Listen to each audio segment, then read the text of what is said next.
Welcome back to County Board Wrap-Up. I'm Kara O'Donnell, and I'm here with County Board Chair Matt DeFerranti, and we are now joined by Board Member Libby Garvey.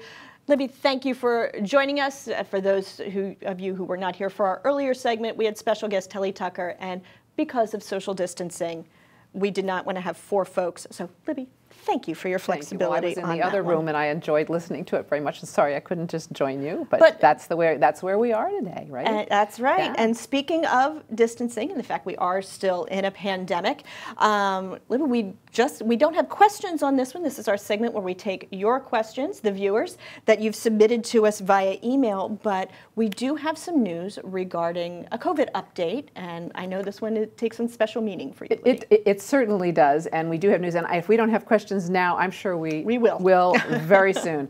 And that's the FDA just announced and approved, right? The boosters for Pfizer for people 65 and older. If I read this just sort of as we coming in this morning. As occupational risk. And absolutely, and people with underlying conditions.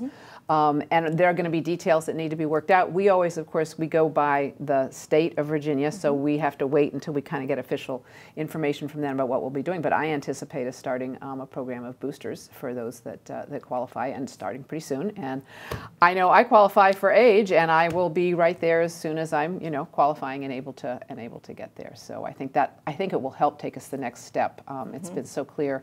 I think you at one point you almost corrected yourself. So we're, when we were in the pandemic, but we're still in the pandemic. And I say we were in the crisis form. That was 2020 was a crisis, and now it's the chronic time, and we're going to have to figure out how to live with this. And getting those booster shots is going to be an important part. As our county manager has said, it is a marathon. I think it's actually an ultra marathon at this point, but we're chugging along. It's going to end up being, I think, like the flu, where you're going to get regular. That's my guess. You'll get your regular. I'm not a medical professional, but that's my guess.